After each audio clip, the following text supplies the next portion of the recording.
Watchers B the watcher के एक और शानदार वीडियो में आप सभी का स्वागत है। आज की इस वीडियो में हम लेके आ चुके हैं ब्लीच का लेटेस्ट एपिसोड, जो कि होने वाला है bleach 1000 year blood war arc के सीजन 2 का एपिसोड नंबर 5। तो आपका टाइम वेस्ट नहीं करेंगे और चलेंगे सीधे एपिसोड की तरफ। पर उससे पहले चैनल को सब्सक्राइब और वीडियो को लाइक करना बिल्कुल भी मत भूलिएगा। तो चलिए शुरू करते हैं। एनीवेज, एपिसोड की शुरुआत में हमको दिखाया जाता है कि सोल सोसाइटी की जो मेम्ब्रेन है वो कम्प्लीटली ब्रेक हो गई है और उसके अंदर से कुछ क्रिएचर्स आ रहे हैं जो कि सब कुछ खाते जा रहे हैं जो भी उनके रास्ते में पड़ रहा है। सोल सोसाइटी यानी सेरेटे बहुत ही ज्यादा लंबे चौड़े खतरे में इस टाइम दिखाई दे रही है और ये सब इसलिए हो रहा है क्योंकि सोल किंग की डेथ हो चुकी है और उसी के स्पिरिचुअल प्रेशर से ये सब चीजें निकल के आ रही हैं। फिर हमको दिखाई जाती है सोई फोन, जो कि अपना यूज करती है जाकुबो रियोक्यूबिन यानी कि उसका बग गाई, और इन मेम्ब्रेन से इन चीजों से लड़ने की कोशिश करती है और ऑब्वियसली वो फेल हो जाती है क्योंकि इनका नंबर बहुत ही ज्यादा होता है। फिर हमको दिखाए जाते हैं इकाकू, हिसागी और यूमिचिका। ये लोग भी अपना अपना शिका यूज करते हैं ताकि इन सब चीजों से लड़ाई कर सके, इनको काट फाट के हटा सके वहाँ से, पर फिर भी कुछ हो नहीं पा रहा होता है। यहाँ पे आखिर कुछ की भी अपना बंक का यूज करता है और हमको रंजी और रुकिया भी दिखाए जाते हैं। ये लोग भी लड़ने के लिए एकदम तैयार होते ही हैं। पर तब तक हमको दिखाया जाता है आइजन आता है और केवल अपने स्पिरिचुअल प्रेशर से इनको क्रश कर देता है और फिर वो आगे बोलता है कि इनसे लड़ने की क्या ही जरूरत है अगर तुम इनको अपने स्पिरिचुअल प्रेशर से क्रश कर सकते हो। एनीवेज, आइजन को देख के सारे के सारे कैप्टन बहुत ज्यादा स्तब्ध हो जाते हैं। सिंजुई से बात करने लगते हैं और कहने लगते हैं कि आइजन को फ्री करना उनकी बेइज्जती के बराबर है। क्या उनको भरोसा नहीं है बाकी सारे कैप्टन के ऊपर जो उनको आइजन को फ्री करना पड़ा? जिसपे सिंजुई कहता है कि मुझे पता है कि तुम लोगों को बहुत हर्ट हुआ है पर फिर भी हमें जरूरत है इसकी। आगे सिंजुई बोलता है कि तुम लोग उसको केवल इसलिए नहीं फ्री करना चाहते हो क्योंकि तुम लोग के अंदर बहुत ज्यादा ऑनर है, और क्या ऑनर युबाक को हराने में मदद करेगा? नहीं, इसीलिए हमें आइजन की मदद की सख्त से सख्त जरूरत है। फिर आगे वो कहता है कि तुम्हारा जो मन कहे तुम वो कर सकते हो, एक बार हम लोग हरा दें युबाक को। एनीवेज, फिर हमको वंस अगेन आइजन दिखाया जाता है। आइजन कहता है कि मुझको फ्री कर दो और मैं इन सारी चीजों से अकेले लड़ लूंगा, जिसपे सिंजुई कहता है कि तुम भी जानते हो कि मैं ये नहीं कर सकता हूँ। फिर आइजन बिना कोई इनकैंटेशन यूज करता है हार्डो नंबर 90 और कम्प्लीटली एनाइलेट कर देता है इन चीजों को, जिसको देख के वंस अगेन काफी सारे लोग स्तब्ध रह जाते हैं। ये देखने के बाद सारे कैप्टन्स को लग रहा होता है कि हमारा बंदा आइजन तो जब वो इचिगो से लड़ा था उससे भी ज्यादा पावरफुल हो गया था। आई मीन ऑब्वियसली उसने रोकेन की पावर जो एब्जॉर्व कर लिया है। इसके अलावा आदमी अगर जेल में बंद है तो अपने आप को और स्ट्रेंथन ही तो करेगा, इसके अलावा उसके पास करने की चांस और क्या ही है। इसके बाद आइजन इन लोगों को समझाता है कि जो भी यहाँ पे तुम्हें चीजें दिख रही हैं वो डेफिनेटली युबाक के स्पिरिचुअल प्रेशर में चेंज आने के कारण आई है। फिर सभी लोग सोचने लगते हैं कि कैसे वो लोग रॉयल पैलेस तक पहुंचेंगे, जिस पे आइजन कहता है कि अगर तुम्हें पहुंचना ही है रॉयल पैलेस तक तो मुझे बताओ ना यार, मैं रॉयल पैलेस ही शूट डाउन कर दूंगा। उसके बाद वो एक लंबा चौड़ा अटैक तैयार करता है और भट्टे से ब्लास्ट करता है रॉयल पैलेस की तरफ, और वो basically royal palace shoot down करने भी वाला होता है, पर उससे पहले उसका अटैक एकदम से डिस्पर्स हो जाता है। फिर उसके बाद हमारा आता है अपना कैप्टन मयूरी आता है और वो कहता है कि तुम क्या सेरेटी की टेक्नोलॉजी को नल्लो बेरोजगार समझते हो? अगर तुम इतने लंबे चौड़े अटैक कर ही सकते होते तो तुम्हारी कुर्सी का सेंस क्या बनता? जो तुम्हारे ऊपर स्ट्रेंट्स लगे हैं वो तुम्हारे अटैक को एक सर्टेन एरिया से ज्यादा दूर जाने नहीं देंगे। तो अगर तुम रॉयल पैलेस को गिरा भी सकते हो तो भी तुम गिरा नहीं पाओगे जब तक कि तुम मेरे डिवाइस के अंदर हो। इसके बाद आइजन कहता है अगर ऐसी बात है तो फिर इसकी लिमिट मैक्स पे सेट करके देखो और फिर से एक और बार ट्राई करते हैं। पर इससे पहले कुछ और हो पाए, वहाँ पे आ जाते हैं 4 जनरेटर। उन चारों के मैं आपको नाम बता देता हूँ। वैसे इसका कोई बहुत रेलेवेंस तो नहीं है पर फिर भी मतलब बता देना चाहिए तो बता देता हूँ। पहले तो बसबी को तो हर कोई जानता ही है, वो मोहाक वाला बंदा। उसके बाद स्टेनिटर यू, इसका नाम है नाजागू, और आ जाती है जी लिलोवेट लैम्प और ई बैम्बिटा। एनीवेज, जो हमारा यू नाजागू होता है वो आइजन को देखते ही आइजन के ऊपर अटैक करने लगता है। वो कहता है कि तुम्हारा स्पिरिचुअल प्रेशर होल से भरा हुआ है तो मुझे तुम्हारे ऊपर अटैक करने में कोई भी दिक्कत नहीं होगी। इन चारों को देखते ही हमारा रंजी इन लोग को बास्टर्ड बोलने लगता है। सब लोग लड़ाई करने के लिए तैयार होते ही हैं। तब तक बसबी कमाल कर देता है। बसबी धोखा दे देता है अपने स्टेरिटर भाइयों को और उड़ा देता है हमारे यू यानी कि नाजाकू को। उसके बाद बसबी समझाता है कि वो ऐसा क्यों कर रहा है। बेसिकली युबाक ने जाते समय इन चारों को यहीं पे छोड़ दिया होता है, तो मतलब यू वाला बंदा तो मर गया पर ये तीनों बचे हुए लोग बदला लेना चाहते हैं युबाक से, इसीलिए वो भी रॉयल पैलेस जाना चाहते हैं सोल सोसाइटी के साथ। और इस मदद के बदले वो बस इतना चाहते हैं कि ये लोग एक सीज फायर बना दें और आपस में कोई भी लड़ाई झगड़ा ना करें। इसके बाद हमको दिखाया जाता है सिंजुई पूरी सोल सोसाइटी के लिए अनाउंसमेंट करता है। उससे पहले हमको योको मुंडा का भी एक बहुत छोटा सा सीन दिखाया जाता है जहाँ पे कोई रेडी हो रहा होता है बाहर निकलने के लिए। आई मीन सिल्वेट से हम सभी को पता है कि वो कौन है पर फिर भी ग्रैंड डिविल तक उसका नाम नहीं लेते हैं। वंस अगेन, जैसे मैंने कहा, सिंजुई पूरी सोसाइटी में अनाउंस करता है कि जितने भी लोग जिंदा बचे हैं सभी लोग रिसर्च एंड डेवलपमेंट डिपार्टमेंट के पास आ जाएं, और होता भी ऐसा है। सारे के सारे सोल रिपर वहाँ पे आ जाते हैं। केनपाची जराकी जो कि सीधे कूदने जा रहा था लड़ाई में, वो भी चलाता है R&D डिपार्टमेंट के पास। तो इस समय R&D डिपार्टमेंट के पास ऑलमोस्ट सारे कैप्टन्स और जितने भी जिंदा बचे सोल रिपर्स होते हैं वो खड़े होते हैं। पर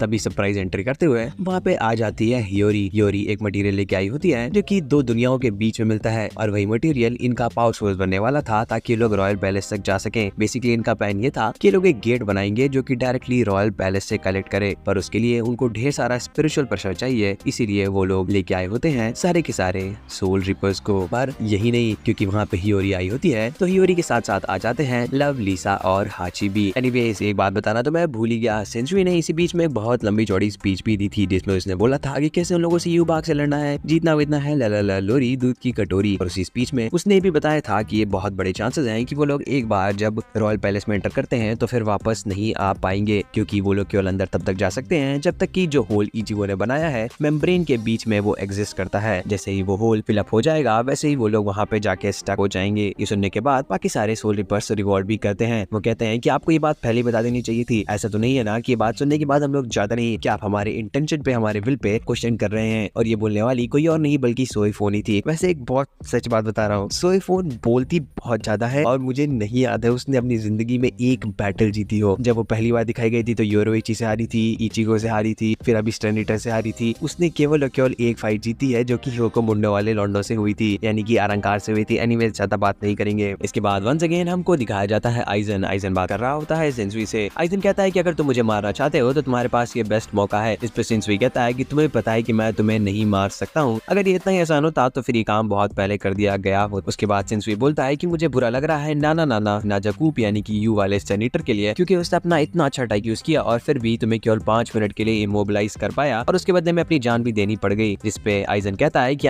5 मिनट भी किसी ने मुझे पहली बार इमोबिलाइज किया है तो तुम्हें मजा आना चाहिए, तुम्हें प्राउड फील होना चाहिए, तुम्हें बुरा नहीं लगना चाहिए। जिससे वो कहता है कि हाँ बात तो तुम्हारी सही ही है। इसके बाद आइजन खुद से ही बात करते हुए दिखाया जाता है। आइजन बोल रहा होता है कि जिस बंदे ने मुझे रॉयल पैलेस से जाने को मना किया था वो बंदा खुद रॉयल पैलेस पे जाके बैठा है, तो कितने बेकार आदमी हो भाई। यानी ये बात वो कर रहा होता है किसी और के लिए नहीं बल्कि इचिगो कुरोसाकी के लिए। ये बोलते ही हमको इचिगो का सीन दिखाया जाता है और उसके सामने होती है हमारी प्यारी ओरिहिमे जो कि कंटिन्यूअसली इचिगो को हील कर रही होती है। इसी कारण से वो बहुत ज्यादा थक गई होती है। फिर हमको बताया जाता है कि एक्चुअली में कोन ने भी बहुत मदद की थी। जब वो इचिगो को नीचे गिरते हुए देखता है तो फिर वो अपनी बॉडी को कम्प्लीटली इन्फ्लेट कर लेता है ताकि इचिगो उसके ऊपर आराम से सॉफ्ट लैंडिंग कर सके। फिर ये लोग प्रेयर्स करने लगते हैं कोन के लिए कि जैसे कोन मर गया है, पर तभी कोन कहता है कि नहीं मैं जिंदा हूँ भाई, मेरे लिए तुम चिंता मत करो। उसके बाद कोन को इचिगो थैंक्स बोलता है, जिसपे वंस अगेन कोन गुस्सा हो जाता है क्योंकि वो कहता है कि भाई मतलब थैंक्स मत बोलो, मुझे सिंपैथी चाहिए, मुझे सिंपैथी चाहिए। फिर हमको दिखाई जाती है योरोइची जिसका भी हाथ कंप्लीटली हील कर दिया है ओरिहिमे ने। उसके बाद ये सब लोग मिलकर प्लान बना रहे होते हैं कि कैसे लोग रॉयल पैलेस की तरफ बढ़ेंगे। जिस पे इचिगो कहता है कि अगर हम लोग यहीं रहेंगे तो हम लोग सिटिंग डक्स रह जाएंगे, हम लोग पहुंचेंगे कैसे ऊपर। इस पे योरोइची कहती है पालक तुम चिंता मत करो। और उसके बाद एक दरवाजा खुलता है और उसमें से निकलता है कोई और नहीं बल्कि हमारा अपना ग्रिम जाओ, अलंकार नंबर 6। एस्पाडा की शान और एकदम कमाल का भाई, एकदम ट्रिप्ड आउट लौंडा जिसको देखते ही मेरा मतलब मैं क्या बताऊं, मैं पागल हो गया भाई। मुझे लगा कि भाई मैं बस कुछ बोलना नहीं चाहता हूँ भाई, नहीं तो यूट्यूब भाई हटा देता है वीडियो भाई, पर मैं अगर अपने सच्चे इमोशन जाए तो मैं गी हूँ भाई इस बंदे के लिए, इतना हॉट। एनीवेज यही था इस एपिसोड में, पर इससे पहले मैं आपको बता देता हूँ कि लास्ट के सीन में क्या होता है। लास्ट के सीन में हमको दिखाया जाता है युबा जो कि कंप्लीटली सोल किंग की पावर को एब्जॉर्ब कर चुका होता है और उसकी जो ऑलमाइटी होती है वो बहुत ज्यादा बढ़ चुकी होती है और इसी के साथ साथ एक नई दुनिया की शुरुआत हो जाती है। ये बात हमको बताता है कोई और नहीं बल्कि आशवर्ल्ड। तो फिलहाल के लिए तो इस एपिसोड में इतना ही। Anyways guys, thank you for watching and be the watcher.